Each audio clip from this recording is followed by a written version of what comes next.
Hello বন্ধুরা, আজ romantic suspense ড্রামায় টিপিক্যাল ফ্যামিলি এক্সপ্লেন করব। চলো তাহলে এপিসোড 1 শুরু করি। গল্পের শুরুতেই আমরা এখানে মিস হিউমকে দেখতে পাই, যে এখানে এই মোটা মেয়েটি তার মেয়েকে বলে যে তুমি ওড়ার চেষ্টা করো। তার নাম হচ্ছে হি। তো হি এখানে কোনোভাবেই উঠতে পারে না। টংহিকে জোর করা হয়। না তার নাতনির কোনো ক্ষমতা আছে আর না তার নিজেরও কোনো ক্ষমতা আছে। অ্যাকচুয়ালি এরা একটা সুপার পাওয়ার সম্বন্ধ ফ্যামিলি, যাদের একটা সুপার পাওয়ার ছিল। যার ছেলে এই মুহূর্তে ডিপ্রেশনে ভুগতে ভুগতে ড্রিঙ্ক করতে শুরু করে। এই মনের দুঃখে মেয়ে উঠতে পারছে না, কারণ ওর মেয়ের একটা উড়বার ক্ষমতা ছিল, ছেলের এখানে অতীতে যাওয়ার ক্ষমতা ছিল, আর ওর মায়ের স্বপ্নে সবটা দেখার ক্ষমতা ছিল। এগুলো হচ্ছে না দেখে ওরা মরবে ঠিক করে, আর ঠিক সেই মুহূর্তে ওদের ছেলে গিজো জলে ঝাঁপ দেয়। এটা দেখে ওরা সকলেই ভয় পেয়ে যায়।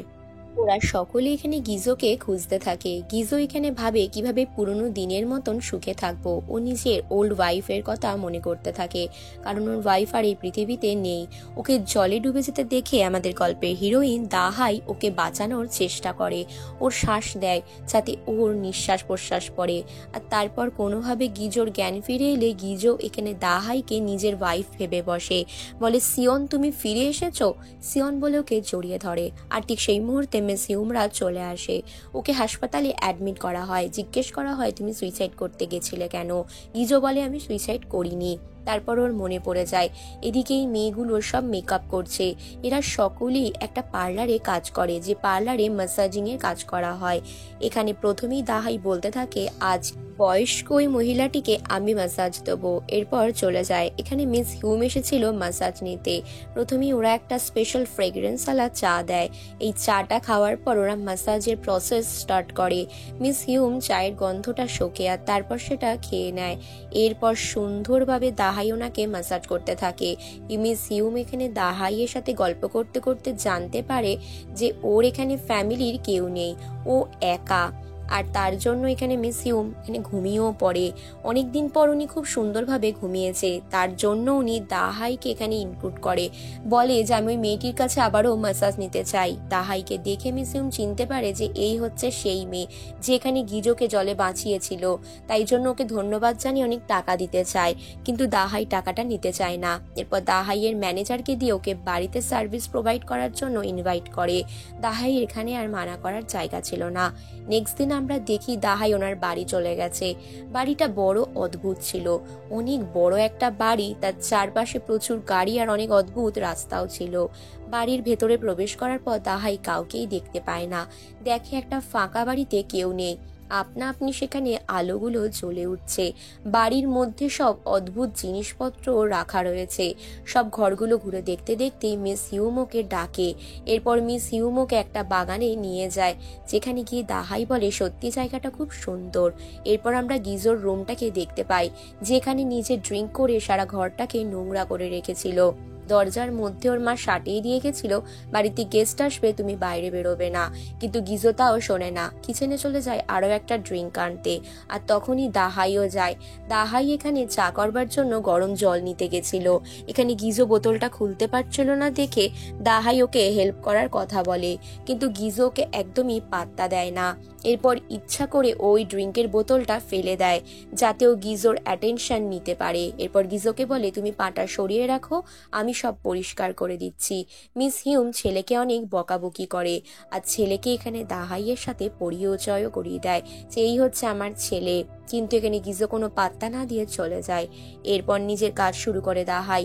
ওই চায়ের মধ্যে কিছু একটাও মিশিয়ে দেয়, কিন্তু ফিল করে কেউ যেন ওর পেছনে ঘোরাঘুরি করছে। তারপর ও চাটা নিয়ে গিয়ে মিস হিউমকে দিয়ে দেয়।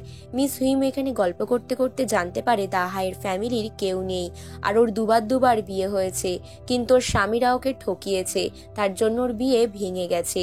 এই দুঃখের কাহিনী গিয়ে হিউমের মন জয় করে নেয়। এরপর মিস হিউম নিজের ছেলেরও দুঃখের কাহিনী গাইতে থাকে। ওর ওয়াইফ সিয়নও একটা অ্যাক্সিডেন্টে মারা গেছে, তারপর থেকে ও ডিপ্রেশনে ভুগছে, আর আমাদের ফ্যামিলিতে প্রবলেমের শেষ নেই। এরপর দাহাই কাজ সেরে চলে যায়, যেখানে দেখতে পাই একটা সুন্দর ম্যাসাজ পার্লারে ওর মা কাজ করছে। তাহলে অ্যাকচুয়ালি ও মিস হিউমকে মিথ্যে কথাই বলেছে। এখানে দাহাইয়ের একটা বিষয় ভয় ছিল, সেটা হচ্ছে গ্যাস ধরাতে ভয় পেত। তাই ওকে ওর মা ইনস্ট্যান্ট নুডলস বানাতে বললে ও গ্যাসটাকে একটা সাঁড়াশি দিয়ে জ্বালানোর চেষ্টা করে, তো জ্বালাতে না পেরে ও ইনস্ট্যান্ট নুডলসটা শুধুই কামড়ে খায়। মিস হিউম ওর হাজব্যান্ডকে বলতে থাকে যে তুমি আরো আগে এলে না কেন। কথা বলতে বলতে এখানে মিস হিউম ঘুমিয়ে যায়, আর ঘুমের মধ্যেও একটা স্বপ্ন দেখতে পায় যেখানে দাহাইকে দেখে যে ওদের ফ্যামিলিরই আংটি পরে রয়েছে। এটা দেখার পর ওর হাজব্যান্ড বলে তুমি অনেকদিন পর স্বপ্ন দেখেছো। অ্যাকচুয়ালি মিস হিউমের এটাই ক্ষমতা, স্বপ্নেও সবটা দেখে নিত। তারপর আমরা গিজোকে দেখতে পাই যে নিজের মেয়ে ইনার রুমে গিয়ে নক করছে যে তোমার জন্মদিনে কিছু লাগলে আমায় বলো। ইনা একটা 13 বছরের মেয়ে। ইনা এখানে কোনো উত্তর না দিয়ে নিজের রুমে ঢুকে যায়। তারপরে আমরা আরো একজন মহিলাকে দেখতে পাই যে এখানে হচ্ছে দাহাইয়ের দিদি কাং। কাং এখানে একটা জিমে কাজ করবার জন্য এসেছে, যে জিমের মালিক হচ্ছে গিজো। গিজো সারাদিন ড্রিঙ্ক করে পড়ে থাকতো, তো ভালো মতন এখানে কাংয়ের রিজিউমটা ভালো করে দেখেও না, ওর বোনের ওপর ছেড়ে দেয়। ডংহি ওর রিজিউমটা পড়ে ওকে বলে তুমি সোশ্যাল মিডিয়া ইনফ্লুয়েন্সার, তোমার 3 লাখ সাবস্ক্রাইবার, কে জানে তুমি হয়তো সাবস্ক্রাইবার কিনেছো। আর এটা শুনে কাংও রেগে যায়। কাং বলে তুমিও হয়তো মোটা, ওই মুকবাংয়ের ভিডিও করো, তুমি খাওয়ার ভিডিও বানাও আর আমি এই ভিডিও বানাই। এরপর গিজো এসে বলে তুই আবার ওই মেয়েটাকে বাজেভাবে তাড়িয়ে দিলি, তুই কোনো কাজই ঠিকঠাক করতে পারিস না। এরপর ওকে টাকা দেয় ওর মেয়ে ইনাকে জন্য কিছু গিফট কিনতে, কারণ সামনেই ইনার জন্মদিন ছিল। এরপর আমরা ডংহিকে দেখি, ও একটা ক্লিনিকে কাজ করে যেখানে মানুষকে রোগা হওয়ার ফিটনেসের কাজ দেখাতো, কিন্তু ওর চেহারার এই বাজে অবস্থা দেখে ক্লিনিকে কেউই থাকতে চাইতো না, তাই ডক্টর বলে ওকে কিছুদিন ছুটি নেওয়ার জন্য। এটাতে ডংহির প্রচুর খারাপ লাগে, কারণ ডংহিও একসময় ঠিক এরকমই মডেলের মতন চিকন চেহারা ছিল। খাবারের দোকানে গিয়ে নিজের কার্ড নিতে গেলে ও দেখে ওর সব কার্ড ব্লক করে দেওয়া হয়েছে, আর ওর টাকা পয়সা কিছুই নিতে পারছে না। তাই ও দাদার দেওয়া ইনাকে গিফট কেনার টাকাটা দিয়ে নিজের বিল পে করে। পরের দিন দেখি মিস হিউম এখানে দাহাইকে ইনভাইট করেছে। আজকে ওর বউয়ের মৃত্যুবার্ষিকী ছিল, মানে সিয়নের। তো আজকে আবার এদিকে ওর মেয়ের জন্মদিনও ছিল। এরকম একটা দিনে কি করে ইনভাইট করতে পারে, এটা নিয়ে গিজো চিৎকার চেঁচামেচি করতে থাকে। আর ওর বোন ডংহিও বলে যে হ্যাঁ মা, তুমি এরকম একটা প্রফেশনাল কাজ কি করে করছো, তুমি ভাইকে কিছু বলনি? গিজো বলে এরকমটা কি করে করছো, আজ ইনার জন্মদিন, আজকের দিনেও এরকম কাজ। ঠিক সেই মুহূর্তে এখানে দাহাই চলে আসে সুন্দর ফুলের তোড়া হাতে করে। প্রথমবার এসেই ডংহিওকে টিস করতে থাকে যে আমাদের ফ্যামিলির চক্করে তুমি পড়ো না। আসলে দাহাইও এখানে ঘাঘু মাল ছিল। মিস হিউম এখানে ওর সাথে গল্প করতে শুরু করে দেয়। তারপর ওকে সমস্ত বিষয়গুলো অল্প অল্প করে বলে যে আমার ছেলেও একা, তুমিও একা। তো এখানে গিজো প্রথম দেখাতে ওর ফ্যামিলির নেগেটিভ দিকগুলো বলতে থাকে যে আমার ফ্যামিলির অবস্থা খুবই খারাপ, এই যে আমার মেয়ে খুবই অবাধ্য একজন মেয়ে, 13 বছরের আমার একটা মেয়ে রয়েছে, কাউকেই তুমি কন্ট্রোল করতে পারবে না, আমার বোনের ক্লিনিক সেও চালাতে পারে না, আর আমার ফ্যামিলির তো কথা কি বলবো। এরপর ইনা আসছে না দেখে মিস হিউম আর ওর হাজবেন্ড উঠে যায়। গিজো ওখান থেকে বিরক্ত হয়ে চলে গেলে ডংহিওকে জল আনতে বলে তুমি আমার জন্য দয়া করে একটু জল নিয়ে এসো। এরপর দাহাই কিচেনে চলে যায় জল আনতে। এদিকে ইনাকে দেখি একা একা মোবাইলে সারাদিনও ভিডিও দেখে। ওর দাদু এসে ওকে ডাকলে ইনা বলে আমি তোমার হাতের রান্না ওই সি ফুড খেতে চাই।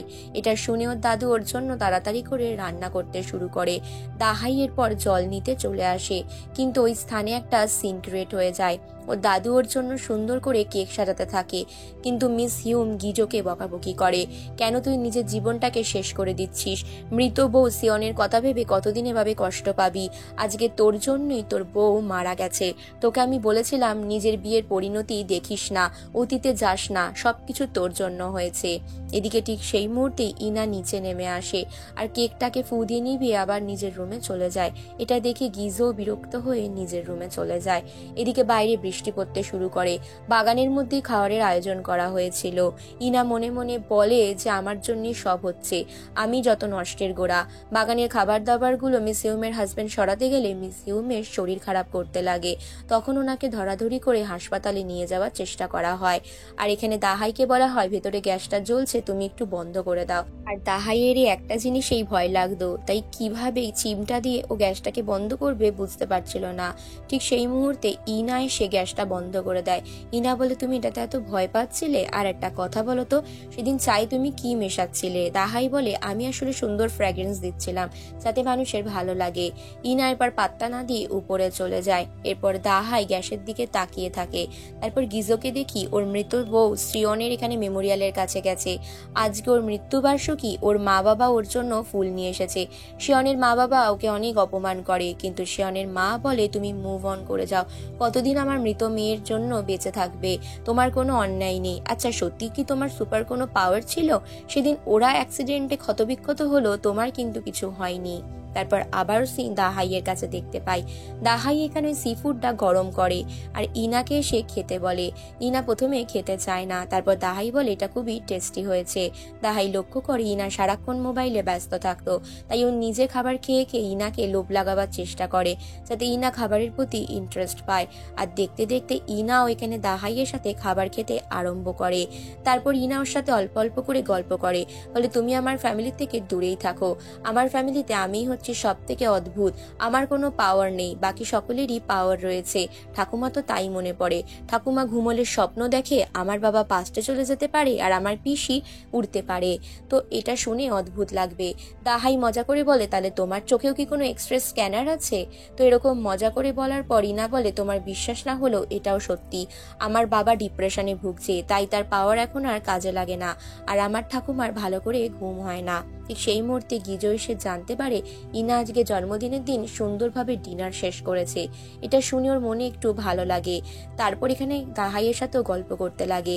দাহাই এখানে বলে তুমি সেদিন বাঁচাতে গেছিলে একটা বাচ্চাকে, আমি সব দেখেছি। আসলে সেদিন তুমি বাচ্চাটার পুতুলটা পড়ে যাওয়ার পর জল থেকে সেটা আনতে গেছিলে, কিন্তু ভুলবশত নিজেই জলের মধ্যে ডুবে গেছিলে। তখন দেখে যেন মনে হচ্ছিল তোমার সত্যি আর বাঁচার কোনো ইচ্ছে নেই, কিন্তু তুমি এটা ইচ্ছে করে করনি, তুমি নিজেকে বাঁচারও চেষ্টা করছিলে না, তাই আমি ছুটে গিয়ে তোমাকে বাঁচাই। আর সেদিন তুমি আমায় বাঁচিয়েছিলে, কিন্তু তুমি জানো একদিন তুমিও আমায় বাঁচিয়েছিলে, তাই জন্য আমি তোমায় বাঁচিয়েছি। এটা শোনার পর গিজো একটু অবাক হয়ে যায়। যে মানুষ কাউকে বাঁচাতে পারে সে কারোর মৃত্যুর জন্য দায়ী হতে পারে না। আমাকেও সেদিন একজন বাঁচিয়েছিল, তাই জন্য আমি সেদিন থেকে ঠিক করি যে আমিও বাঁচবো। আমারও দুটো বিয়ে হয়েছিল, জীবনের প্রতি আশা আমিও ছেড়ে দিয়েছিলাম। গিজো এটা শোনার পর না না এটা হতে পারে না, তুমি ভুল বলছো, হয়তো তোমাকে কেউ বাঁচিয়ে থাকতে পারে, কিন্তু আমি কাউকে কোনোদিন বাঁচাতে পারি না, আমি তো নিজের ফ্যামিলিকেই প্রোটেক্ট করতে পারিনি। তারপর দাহাইকে দেখি রাতের বেলা ও শুতে যায়, আর ও লাইটটা অফ করে শুতে গেলেই ওর মা বলে তোর জন্য একটা ভালো খাবার রেখেছি। এরপরও জুস খেতে চলে যায়। ওখানে ওর দিদি কাংও চলে আসে।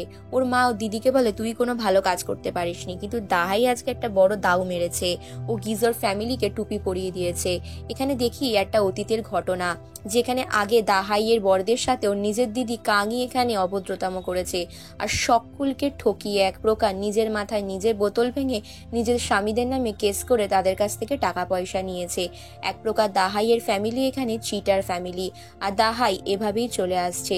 আগের বিয়েগুলোতে ও এভাবেই ভেঙেছে। এইবারও শুরু করে এখানে গিজোর ফ্যামিলিকে নিয়ে কথা বলতে, যে গিজোর ফ্যামিলিতে নাকি সুপার পাওয়ার আছে। এটা শুনে ওরা সকলে অবাক হয়ে যায়।